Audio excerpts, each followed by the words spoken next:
Hi there. Today we're going to look at the American English pronunciation of Z versus S. This is kind of a complicated one. It has to do with some grammar points, and you know what? You might hate this one. But at the end of the day, I want you to understand. Ooh, let me turn on this light. That's better. I want you to understand that this Z sound is not a sound that you even have in your language. In Chile, for example, Z does not exist. It is replaced with an S all the time. There's no Z sound. Okay, we're going to look into this. So, what does the snake say? The snake says sapo. What? It does not say sapo. It says s. That is a sound in Spanish, right? I just use the example sapo. S. That is a sound. What does the bee say? In American English, the bee would go zzz. I touch my throat. Zzz. It feels like there's literally a bee inside my throat. Bzzz, and it's buzzing. So, pronouncing the Z sound. How do we do that? As I've shared, there is no Z in every Spanish dialect, but some have it, like in Mexico, and I think in España, I think they do have the Z sound. But in Chile, there isn't a Z sound. So, as I think I've shared, I hate repeating myself, but the Z sound is a voiced S. So, s, z. Tongue is in the same place. S, yeah. So English has English has the word ozone. Spanish has oso, ozone. They're kind of similar, but let's keep going. Ready? Oh my gosh, all these words, my brain hurts. You know how to make the S sound. If you want to pause and read this, for one, you get good reading practice, and this will really explain how to make the sound. But I think we can skip this. This animal lives where? In the zoo. We're not talking on Skype. We're talking on Zoom. Please repeat these with me. This person is zipping up their zipper. Z is an important word in English, actually. What is this called? Not my mouth, but my nose. Nose. Even with an S, it can sound like Z. I love music. Music. Z. Okay. So there's something really serious about the Z sound. People learning to use it don't know when to say Z or S. We don't know how to use the Z sound or the S sound. And truthfully, it is not easy. Do you know what that means? I think you do. I hope you do. If not, look it up. Easy is just another way of writing easy. Opposite of easy, hard. Okay, you know that. Okay, I'm not going to bore you here. Okay, let's look. Look at these words here.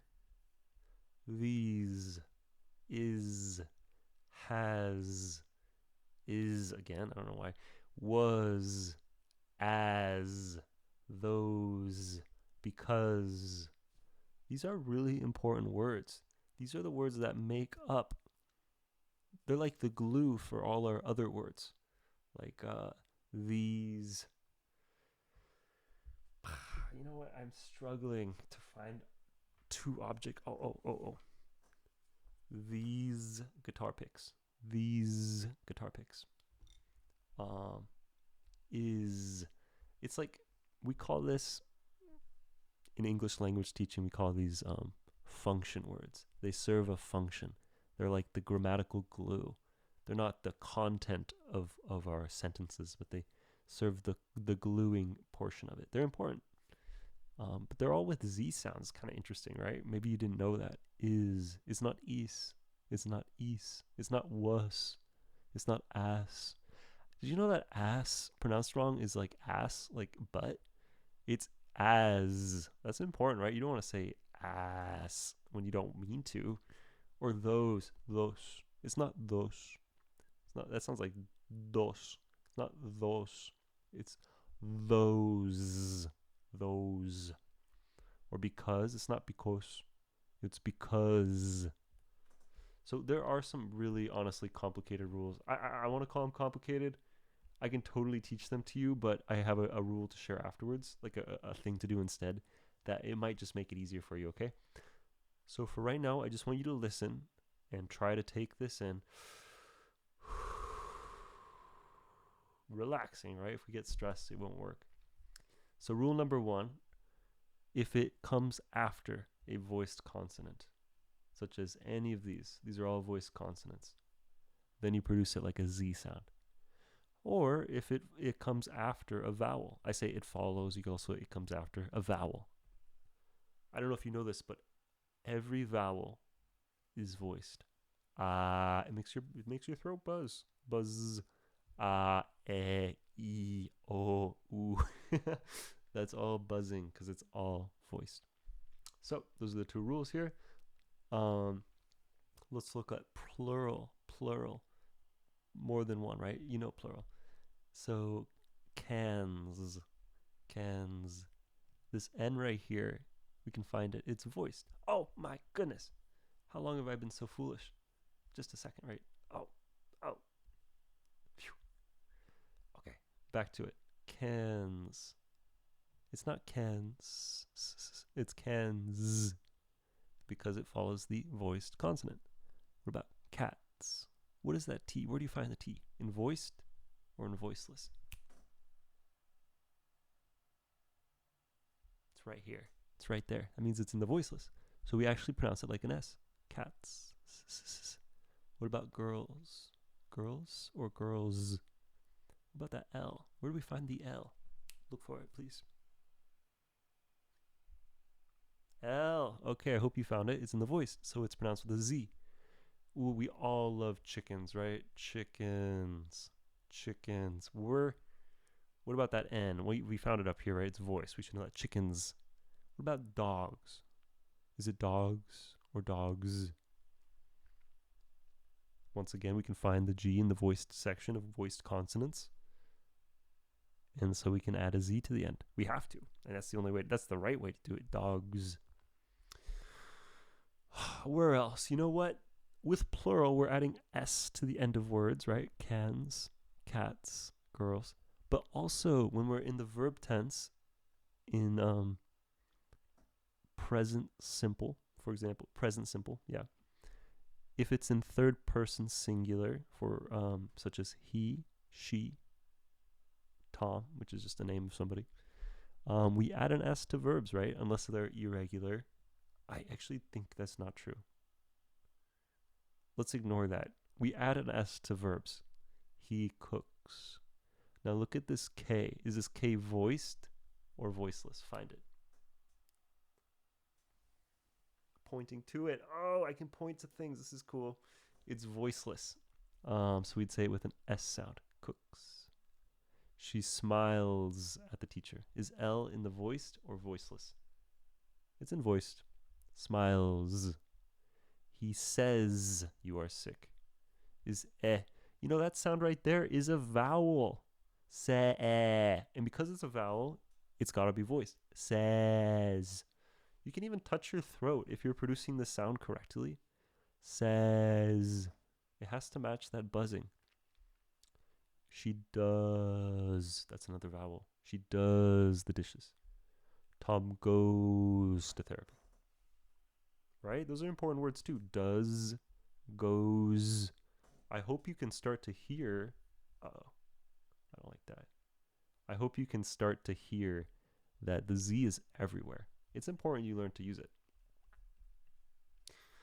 So here's some other words that I think you might like, right? The vowel, we talk about how because there's a vowel before it, it has to be voiced because vowels are voiced. So reason, busy, cousin, music. Can you hear that? That's important. So with that, I would like, let's look at the next bit. This is another aspect. We'll go through this quickly. In the days of the week, we have another Z sound, which I think is kind of important. So we're just going to look at it really fast. Not Monday, not Friday or Saturday or Sunday, but not Tuesday, Wednesday, Thursday. That's kind of a subtle Z, but we can really try to pronounce that Z next time. Tuesday, Wednesday, Thursday. Okay. So we looked at these rules. They're pretty straightforward. You understand that, I think, now. I feel in your brain that you understand this. But what if I told you instead you could just apply Z to all S's? What if you just tried that? There's someone I really admire. I look up to them. They have a YouTube channel called Accents Way. The name is Hadar. And they recommend just try adding a Z to everything. Every plural S, you know? Just try it, like cats, cats. I can understand that. And so let's look at this crazy thing I wrote here. I call it crazy because honestly, yeah, this was like, I'll just read it and then I'll explain it. Let's just put every S sound, let's make it a Z, okay? These days are really scary.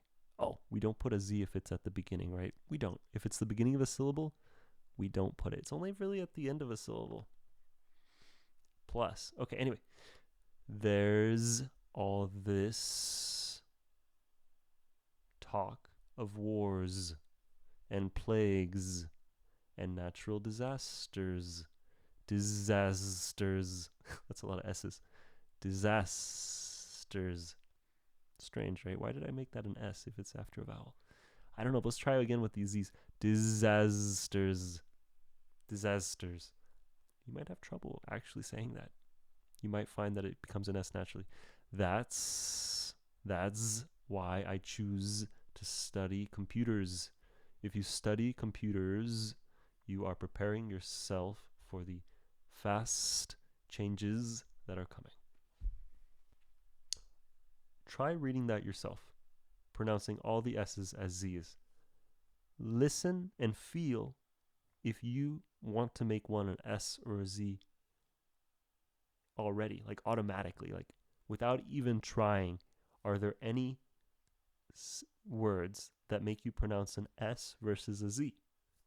According to Accents Way and Hadar, and I actually think there's some value to this. I do think there's a lot of value to this idea. If it's going to be too hard, you're naturally going to make it an S. But if it's right, you'll make it a Z. So if you lean into the Z sound, these days, it'll come out correctly. But if it's not meant to be, like all this,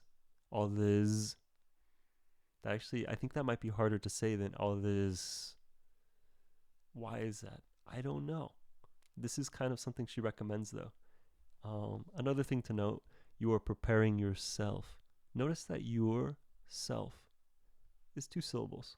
And the beginning of the second syllable, self, is an S, and it's not a Z.